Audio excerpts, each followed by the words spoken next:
Welcome to the first episode of Creative Democracy.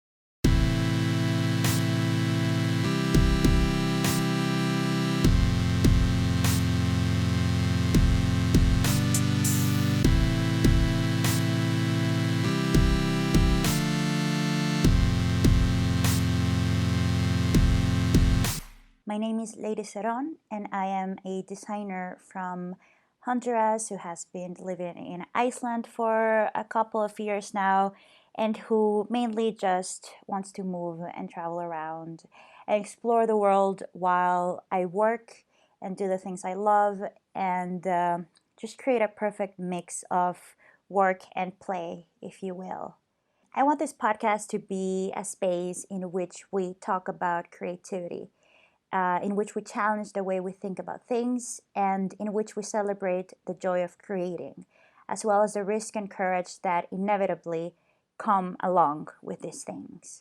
I want you to understand and just give the message out there that the value that we offer is how we think about things. And I feel so attached to the way I think because it's my main tool. It's what allows me to do my work, and it's the value that I offer, like I was telling you. I think it's my superpower, the thing I cherish the most. Creativity is something that can be learned.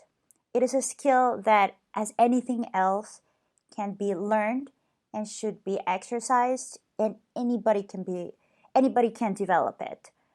I don't like when people think that there are some people who are born creative, and these are the people that go on to become artists or musicians or writers or designers or filmmakers, or these things that are labeled as creative. And then the notion that there are other people who just were not born creative, and then they go on and do other things like accounting or a finance or other things, other professions that wouldn't be labeled as creative. And I don't think that there should be a distinction, because creativity is not a trait, it's a way of thinking, and it's a skill that can be developed and can be taught, and should be taught by using templates. Even if this sounds counterintuitive, but you cannot start being creative out of nowhere, out of thin air. It always helps to start with a template. There is a system towards promoting creativity. It can be through questions, it can be through exercise, and I think that's why I love design thinking. The power of design thinking is to actually promote this creative thinking. And yeah, just the way you approach problem solving, and the way you intake information, and the way you are able to connect the dots in ways that you wouldn't have thought about before. And that is creativity. Just a little bit of context. I'm in Honduras right now. I had been living in Iceland for one whole year. I moved to the west fjords of Iceland, to a beautiful village in the west fjords called Þingeyri. And I want to talk about that in this first episode, because it has made such a huge impact on my life, and I've learned so much, and it feels like home. It will always be home. Þingeyri is a little fishing village. The population is like 200 people or something. It has the oldest population of Iceland. There are barely any young people. The main type of work used to be around the fishing industry, but that has changed a lot now, because people don't want to stay and just dedicate their lives to fishing. I mean, not everybody. And there aren't that many education opportunities, and there's not much to do there. So the first time I visited Þingeyri was in 2016, and I had just finished my year abroad in Iceland. So I was gonna come back to Honduras already, but I wanted to stay a little bit more and just like experience a raw adventure in the in a place that was remote and very Icelandic in that sense. It's different living in a city, like living in Reykjavik, and then it's very different going to live in a remote fishing village like Þingeyri was. So I was really craving this adventure, and I was really craving this experience. So I started to look in this website called Workaway, and I found a little coffee shop that was recruiting volunteers, and this coffee shop is Simbahotlin. They required some volunteers, and they were calling it creative volunteering. So the point was that you could go and do your thing, work on your creative projects, but at the same time help them out with their coffee shop or just with any of the many projects that they had around. So I went there and I was stunned. I was absolutely taken away by the nature.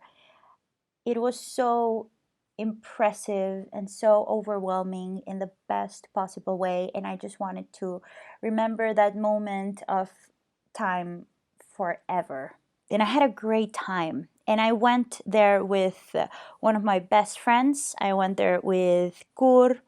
And I love something like we always look back on this time as such a moment of transcendence in our lives, because he said to me the only thing there was ourselves, nature, and our minds. And I love that. He couldn't have summarized it better.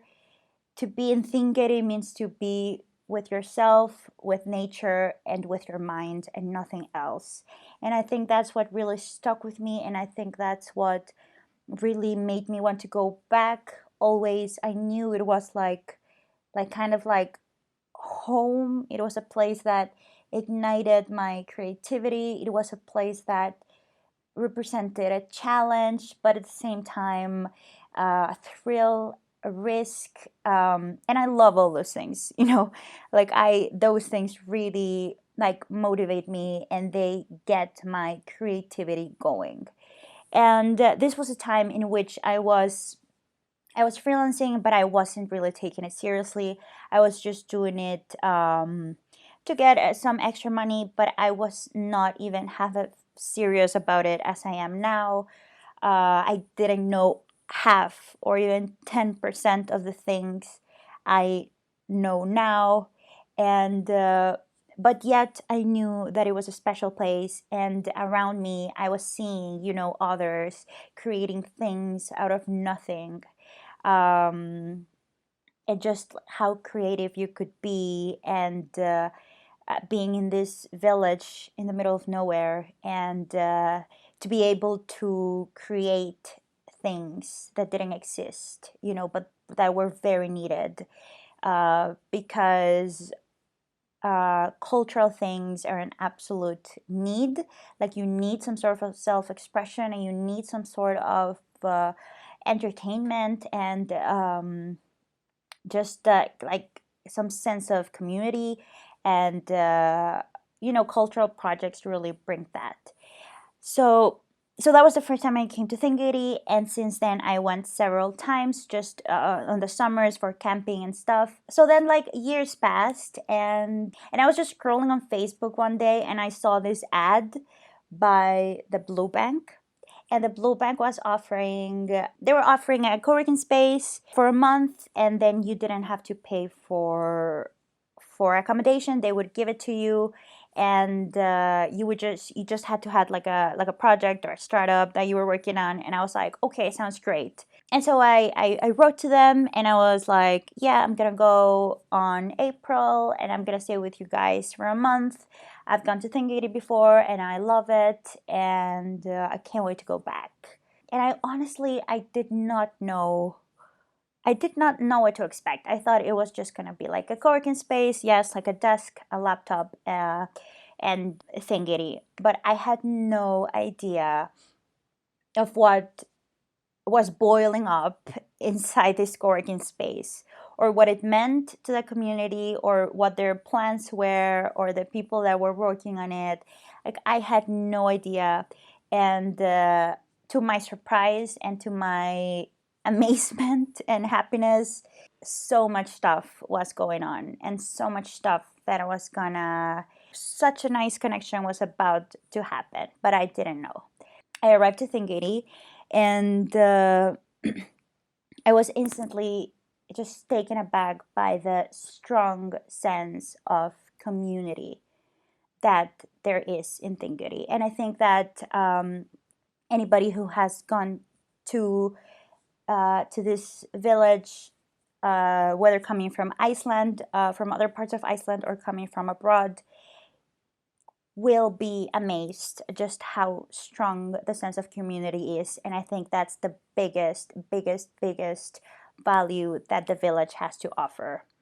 So that for one part, I was welcomed. All the people are so warm in there. So I was welcomed by Arnar, which is the manager of the Blue Bank. And actually, he's going to be on the second episode. I did an interview with him when I was still at Þingeyri, and we talk a lot more about just Þingeyri and the things that are happening there, and creativity and innovation, and how us as creatives can impact the development of these communities at risk, or communities that are really remote.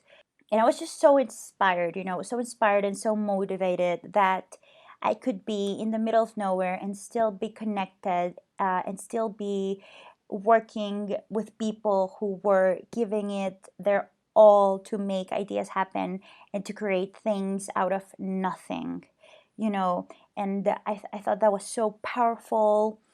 So I stayed there for like a month and a half, and then I decided to come back for the winter. I was already feeling really at home, but now that I was like moving in there and was gonna spend the winter, it was different, and I was extremely welcomed as well. I even started working on some local projects, which were beautiful. I started working on an awesome project with Arnar.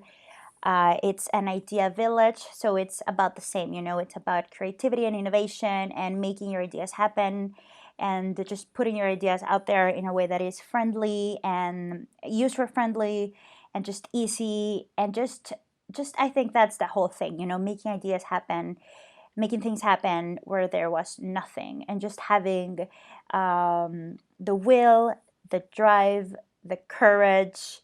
And I love that. I love people who are driven by that. And then I was also working with Elvar Loyi. He's a talented, amazing actor who has given his entire life towards promoting theater in the Westfjords, and specifically in the fjord where Þingeyri is located. And he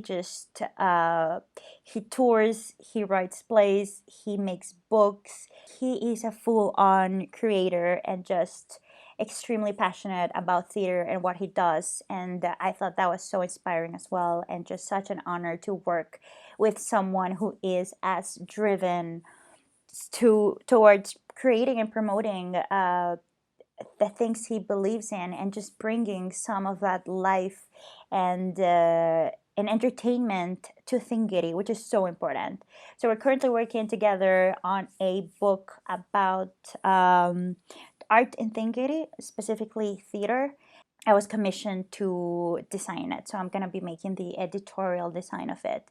And I'm super excited to see that come alive. And even if I'm not in Þingeyri at the moment, I'm still working remotely on it. I left Þingeyri like around a month ago.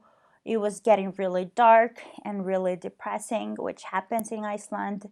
And I just kind of needed a break and something different. And I mean, Honduras is where my family is, and it's always been like a place to go back to, in times of need. It's I wouldn't say it's my home anymore, but it's a place that was once my home. It was my first home. So it's always nice. I love to come back and just see everything from a different perspective, and then I realized how much I've grown and how much I've changed, and just how I appreciate things different now from a different perspective, that I didn't necessarily do when I was living here. And so I love just traveling around the country and just going to just unexpected places, like to the middle of a jungle or to the mountains, retreat in the forest, just something like that. And I'm really enjoying my time here, and I don't have a return date. I just want to enjoy my time while I'm here. But I also wanted to talk about just one of the most important things that I learned from Þingeyri as well, and that's the relationship with nature. And I love what Neri Oxman, she's a teacher and a researcher and a designer at the MIT Media Lab. And she said we should use nature not only as a noun, but also as a verb. So I now say, I was not only schooled in Iceland, I was schooled in Iceland academically, but I was also natured by Þingeyri. I was natured there. There are some naturing happened there. And what I mean by that is just the relationship that I developed with the nature. The nature there is so impactful, so you're so immersed. The mountains are so big and towering and overpowering. You feel so small. You feel powerless, but at the same time powerful.